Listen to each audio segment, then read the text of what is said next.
Assalamualaikum warahmatullahi wabarakatuh dan selamat sejahtera. Apa khabar semuanya? Cikgu harap semuanya sihat-sihat bersama dengan keluarga di rumah. Untuk hari ini kita akan sambung PDPR kita online hari ini.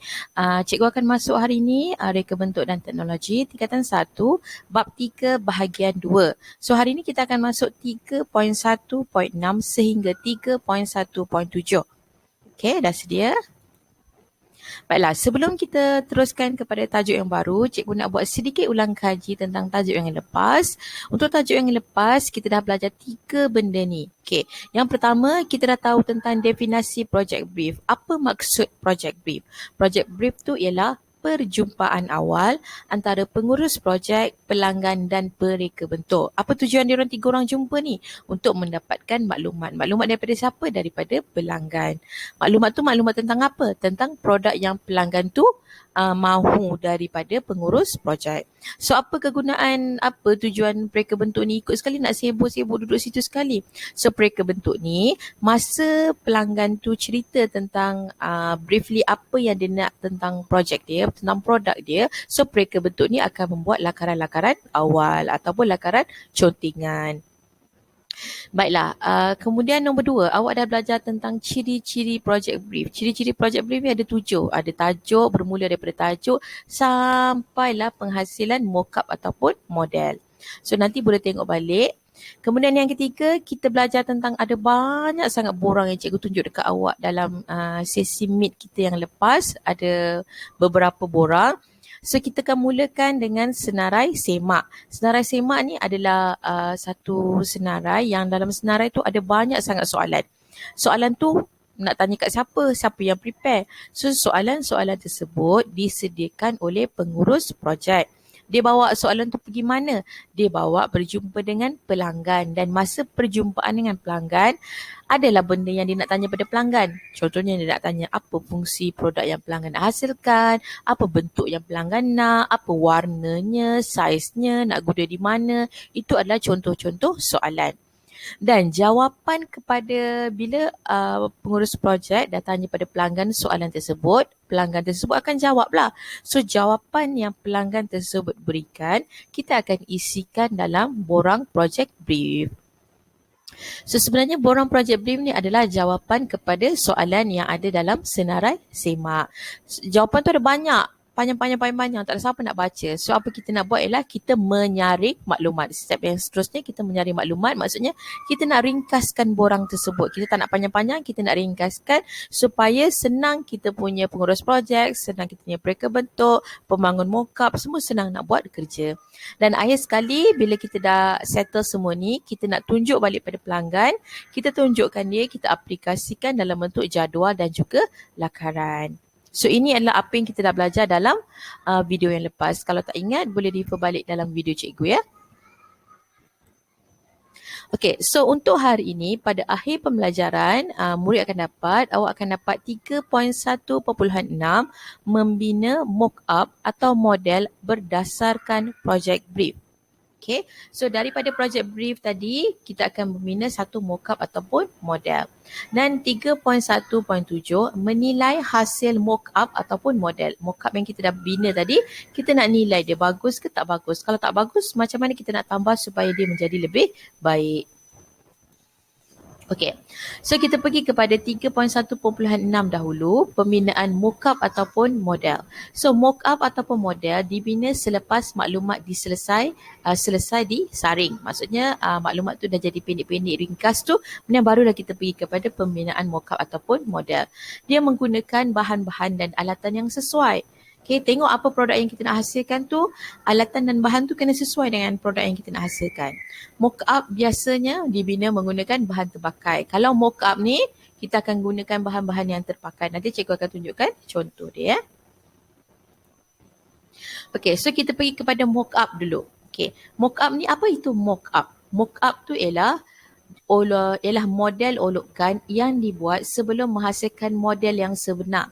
memberikan gambaran awal produk dari segi keseimbangan rupa bentuk, warna dan ergonomik. Ergonomik ni maksudnya memudahkan pengguna untuk menggunakannya. Itu maksudnya ergonomik, selesa kepada pengguna untuk menggunakan. Boleh dibina mengikut saiz atau tanpa ikut ukuran sebenar. Okay. Maksud dia ialah kalau kita nak buat mock-up ni, contohnya macam ada 3 gambar cikgu tunjuk kat awak ni. Gambar pertama adalah rumah, model contoh. Biasanya kat mana kita tengok benda ni? Biasanya kalau cikgu akan selalu nampak ni dekat shopping complex. Dia akan letak dalam kaca, macam contohnya ada orang nak jual rumah, ada developer nak jual rumah. So dia takkanlah dia nak buat rumah sebiji letak dalam shopping complex. So biasanya dia akan buat dalam bentuk mock-up macam ni. So mock-up macam ni, dia ikut saiz ke tak ikut saiz? Tak kan? So jadi boleh dibina mengikut saiz atau tanpa ukuran sebenar. So ini confirm lah bukan ukuran sebenar. Okay, yang ini pula kasut baby. Kasut baby ni boleh dibina mengikut saiz. Kalau tengok ni kaki baby besar ni je lebih kurang. Okay, saiz dia ikut. Tapi boleh tak baby pakai? Tak boleh sebab ini diperbuat daripada kertas. Ini kan model olokan. Olokan tu maksudnya nak tunjukkan dia punya rupa bentuk dia, nak tunjukkan warna dan ergonomik sahaja. Ini pula satu mock-up kereta. So takkan kita nak, bila awak nak tunjuk dekat pelanggan, takkan awak nak bawa kereta yang dah siap tunjuk dekat pelanggan. Kalau pelanggan tiba-tiba kata tak suka, so kena buat balik semula. So dah rugi. So kita akan buat dia dalam bentuk mock-up dahulu. So itu adalah mock-up ataupun model olokan. Okey, yang ini awak boleh refer dalam buku teks awal muka surat 58. Apa bahan-bahan yang kita boleh gunakan untuk membina mock-up? Pemilihan bahan bergantung kepada jenis mock-up yang hendak dibentuk. Apa yang kita nak buat? Kita nak buat bekas pensel, kita nak buat kasut macam tadi, ataupun kita nak buat rumah, kita nak buat model kapal terbang, mock-up kapal terbang. So, apa bahan yang kita nak gunakan bergantung kepada apa mock-up yang kita nak buat. Okay, sebenarnya kalau tak guna benda-benda ni pun, kalau macam dalam kelas, biasanya cikgu akan banyak gunakan cardboard. Sebab apa? Cardboard ni senang nak cari. Dekat koperasi tu pergi je, boleh cari kotak-kotak kosong banyak-banyak kan. So, selain daripada cardboard, kita boleh menggunakan dawai kasar. Ini dawai. Kita boleh gunakan polystyrene. Kita boleh gunakan plasticine, cardboard, foam dan juga kayu. Okey, bergantung kepada apa yang mudah untuk awak dapat.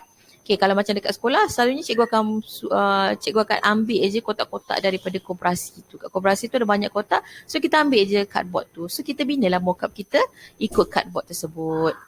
Okey, so mock-up. Okey, tadi kita dah belajar tentang mock-up. Sekarang kita nak tengok model pula. Okay. Model terbahagi kepada 2 jenis iaitu model separa berfungsi dan model berfungsi sepenuhnya. Okay, ini maksud model separa berfungsi, ini maksudnya berfungsi sepenuhnya. Berfungsi tu maksudnya dia dah boleh digunakan. Okay, sama ada model ni ada 2 jenis. Satu sama ada dia kalau berfungsi sepenuhnya maksudnya terus boleh guna. Bila dah buat tu model tu, ini bukan macam mock-up mock-up langsung tak boleh guna lagi. Tapi model ni ada yang boleh digunakan, ada yang hampir boleh digunakan. So kalau yang hampir boleh digunakan tu kita panggil model separa berfungsi. Separa maksudnya sebahagian ni dah boleh digunakan. Juga dikenali sebagai model blok. Dibina ikut skala ataupun saiz sebenar. So, kalau model rumah mesti ikut betul-betul saiz rumah tu. Kalau model kereta mesti ikut betul-betul saiz kereta. Model basikal mesti ikut model basikal. Model kasut mesti ikut betul-betul saiz kasut tersebut. Bahan tak semestinya semua bahan sebenar, tapi banyak komponen dapat berfungsi seperti produk sebenar. Macam yang tadi kita punya yang mock-up tadi guna kayu apa semua, ini semua bukan bahan sebenar. Kalau kita nak buat model, biasanya ada beberapa komponen dalam model tersebut yang diperbuat daripada bahan sebenar. Contohnya macam nak buat kasut, kasut tu kulit luar, kasut baby tu kulit luar tu kita buat daripada fabric. So fabric tu adalah bahan sebenar. Okey, kemudian model berfungsi sepenuhnya. Model berfungsi sepenuhnya dibina menyerupai objek sebenar. Berfungsi ikut tujuan penghasilan, dibina menggunakan bahan dan kaedah cantuman sebenar. Semuanya sebenar, sebenar. So model berfungsi sepenuhnya sebenarnya dah boleh terus guna. Tapi biasanya kita tak buat banyak, kita buat satu untuk testing dahulu ataupun nak tunjuk kepada pelanggan dahulu. Okay, so kalau separa berfungsi dia belum boleh berfungsi sepenuhnya, berfungsi sepenuhnya dah boleh terus digunakan. Kita akan tengok contoh ya. Okay, so ini adalah model separa berfungsi. Separa berfungsi itu maksudnya tak boleh digunakan terus. Ada bahagian-bahagian dia yang diperbuat daripada bahan sebenar. Macam contohnya yang ini dapur. Dapur untuk budak-budak. Yang ini boleh terus guna tak? Boleh pasang api tak? Tak boleh kan? So ini adalah model separa berfungsi. Sama macam ini mesin yang tekan-tekan macam dekat cashier tu kan. Ini pun separa berfungsi. Maksudnya bukan boleh terus digunakan. Yang ini pula model kapal terbang. Dia tak boleh guna, tapi ketiga-tiga ni model separa berfungsi ni fungsi dia ada juga sikit macam mock-up, maksudnya kita nak tengok bentuk dia yang sebenar. Okay, tapi saiz dia kena saiz sebenar. Okay, so ini adalah model separa berfungsi. Yang ini pula model berfungsi sepenuhnya. Model berfungsi sepenuhnya maksudnya dah boleh terus guna. Maksudnya dia dah boleh terus digunakan macam yang ini. Yang ini rumah contoh. Biasanya kalau developer, kalau orang yang buat kontrak rumah tu, dia buat rumah yang banyak-banyak tu, kawasan perumahan tu, dia tak terus buat 100 biji buah rumah. Dia biasanya akan buat satu dulu. Satu ni yang betul-betul dah siap. Dalam satu ni semua dah lengkap. Maksudnya kalau pelanggan tu tak tahu lagi nak beli ke tak nak beli ke tak nak. So pelanggan boleh masuk dalam rumah ni, boleh tengok semua bahagian dalam rumah tu. Boleh tengok biliknya macam mana, bilik airnya macam mana, pintu dia material macam mana, lantai dia material macam mana. Semua kita boleh terus tengok. So itu kita panggil model berfungsi sepenuhnya. Yang ini pula basikal, kadang-kadang macam basikal macam maju sikit lah. Okay? Tengok rantai dengan gear pun tak ada dekat sini. Okay? Boleh tegak macam ni. So ini dia biasanya dia tak buat banyak-banyak. Dia akan buat satu atau dua dulu untuk testing market. Nak tengok pelanggan okey ke tak okey. Ada tak orang nak beli. So itu kita panggil model berfungsi. Tapi dah boleh guna. Orang dah boleh naik, orang dah boleh bawa basikal ni. Ini pula model kereta terbang. So dah boleh guna. Okay, dah boleh digunakan. Ini kita panggil model berfungsi sepenuhnya. Okay, yang ini cikgu nak tunjuk ke awak dia punya transition dia bermula daripada mock-up pergi kepada model separa berfungsi terus kepada model berfungsi sepenuhnya. Ada 3 gambar. Gambar yang pertama ni kita panggil mock-up. Mock-up boleh guna tak? Tak boleh kan? Saiz dia bukan saiz sebenar, tak boleh digunakan lagi, tidak gunakan komponen yang sebenar sebab apa dia pakai box-box kotak sahaja. So itu kita panggil mock-up. Up sikit kita pergi kepada model separa berfungsi yang ni. Ni rumah contoh tapi dalam dia tak lengkap lagi. Awak tengok dekat dalam ni kosong aja ni. Air pun tak ada lagi, bekalan elektrik pun tak ada lagi tapi saiz dia dah saiz sebenar. Komponen ni pun batu, simen semua pun guna bahan yang sebenar. Okay, maksudnya dah boleh guna, dah boleh separa berfungsi. Separuh je dah boleh guna. Yang ini pula yang ketiga ni, gambar yang ketiga adalah model berfungsi sepenuhnya. Maksudnya bila awak masuk dalam rumah contoh ni, semua dah boleh guna. Lampu dah boleh guna, air dah boleh guna, dah ada dia punya kerusi, elektrik, semua dah boleh gunakan. Itu kita panggil model berfungsi sepenuhnya. So yang gambar pertama mock-up. Gambar yang pertama tu biasanya kita nak bagi orang tengok dia punya bentuk, dia punya warna, dia punya susunan, okey ke tak okey. Yang kedua model separa berfungsi dan yang ketiga model yang terus boleh digunakan iaitu model berfungsi sepenuhnya. Okey, kita sambung. So yang ini ada dalam buku teks awak bermula daripada muka surat 60. Okay, ini alatan dan bahan untuk cantuman mock-up ataupun model. Biasanya kat kelas kita akan buat mock-up. So ini adalah antara alatan atau bahan pelekat yang kita boleh gunakan untuk mencantum. Okey, yang pertama kita ada pistol perekat panas ataupun kita panggil dia hot glue gun. Ini guna elektrik, hujung muncung akan cairkan gam untuk melekatkan bahan. So bila kita pasang switch dia, hot glue gun ni akan panas. Hujung besi yang hujung tu akan cairkan gam. So gam tu boleh digunakan untuk melekatkan bahan. Dia sesuai untuk melekatkan bahan plastik, mounting board dan cardboard. Yang kedua kita ada perekat kayu. Ini gam kayu. Perekat kayu ni dah nama pun kayu, mestilah digunakan untuk mencantum 2 atau lebih bahan berunsur kayu. Dan namanya pun kayu, kita guna untuk kayu lah. Lebih sesuai. Okay. Next, kita ada super glue. Dah namanya pun super, dia dapat merekat bahan dengan sangat kuat. Dah namanya super, mestilah dia sangat kuat. Mencantumkan permukaan pelbagai jenis bahan. So, yang ni macam-macam bahan dia boleh guna. Okay, tapi biasanya kecil macam ni harganya sedikit mahal. Kemudian yang seterusnya, gum pipe PVC. Dah namanya pun pipe PVC, apa kegunaan dia? Menyambung bahan PVC yang tidak berulir. Ulir ni maksudnya, kalau awak tengok pipe PVC tu dia tak ada macam garisan skru-skru tu. Itu kita panggil, kalau dia ada garisan macam screw drive, macam pada skru tu, yang garisan pada skru tu kita panggil ulir. Kalau tak ada, kalau macam pipe PVC yang dalam gambar ni, itu kita panggil tidak berulir. Okay. Kemudian yang akhir sekali kita ada benang dan jarum. Benang dan jarum ni biasanya melibatkan bahan jenis fabric. Okay. Bila kita dah siap mock-up tu dah siap, dalam kelas biasanya kita akan buat mock-up lah. Cikgu akan bagi bahan ataupun awak bawa bahan sendiri daripada rumah. Kemudian cikgu akan sediakan dia punya bahan-bahan perekat. Kalau nak guna hot glue gun, kalau nak guna super glue, gum pipe PVC, benang dan jarum, biasanya kita akan sediakan, kita akan buat sama-sama. Bila benda tu dah siap, bila mock-up awak dah siap, kita jarang buat model dekat dalam kelas ya. Sebab apa? Model ni biasanya kita nak guna saiz sebenar. So kita tak nak buat model. Kita biasanya buat mock-up sahaja. So bila mock-up kita dah siap, macam mana kita nak tahu mock-up kita tu okey ke tak okey? Kuat ke tak kuat? So kita buat 3.1.7 penilaian hasil mock-up ataupun model. Ini penilaian ni maksudnya mock-up kita tu dah siap, so kita nak tengok dia bagus ke tak bagus. Ini merupakan proses terakhir untuk mengukur tahap keberkesanan produk. Ada 3 faktor. Pertama, mematuhi kriteria project brief. Yang kedua, memenuhi kehendak pelanggan. Yang ketiga, ketepatan rupa bentuk. Katakanlah awak buat kasut baby tadi. So, bila awak dah siap kasut baby mock-up tadi yang dia buat daripada kertas tadi, kita check balik. Ada tak dia mematuhi kriteria project brief? Ada berapa project brief tadi? Ada 7 kan? Ada tajuk. Tajuk dia, bahan mock-up yang awak hasilkan tu ikut tak tajuk? Gambar dia betul tak? Kriteria produk dia, elemen dengan prinsip dia betul ke tidak?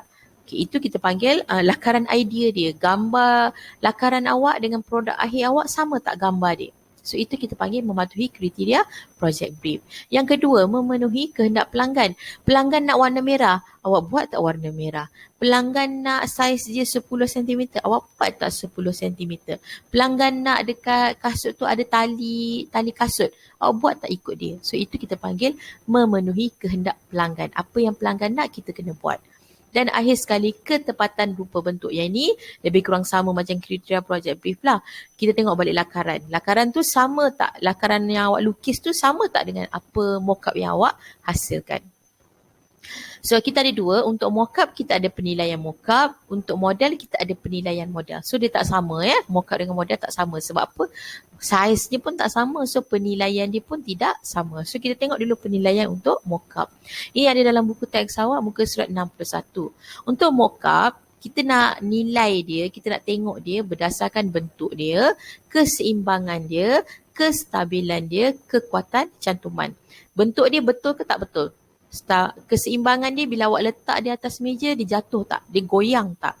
Kestabilan dengan keseimbangan ni lebih kurang sama ya. Kekuatan cantuman, bila awak dah cantum guna gum, hot glue gun semua tu, boleh tak awak cabut balik? So itu kita panggil kekuatan cantuman. Tapi untuk mock-up tidak boleh mengukur fungsi produk. Sebab apa? Mock-up tu kan kita buat kecil je kan. So kita tak boleh tengok fungsi dia. Contohnya kalau kita nak buat kasut baby tu, kita tak boleh ukur fungsi dia. Maksudnya tak boleh nak masukkan dia dalam kaki baby. Yang tadi ada gambar mock-up buat kereta kan. Kita tak boleh pasang kereta tu, fungsi kereta tu kita tak boleh guna. So dia untuk penilaian mock-up ni, dia tidak boleh mengukur fungsi produk tersebut. Dia cuma nak tengok bentuk, keseimbangan, kestabilan dan kekuatan cantuman. So yang ni kita boleh baca dalam buku teks. Ada 2 jenis ujian. Ujian pertama kita nak tengok dia kekuatan cantuman dia. Cantuman dia dah pakai gum tadi, kuat ke tak kuat. So macam mana kita nak buat? Kita boleh gunakan parameter. Yang ni biasanya dia akan bagi dalam soalan lah ya. So kita guna berat beban 100 gram. Masa beban diletakkan dalam mock-up ialah 10 minit. Contohnya kita letak dalam kasut baby tu, kita letak beban yang berat dia 100 gram.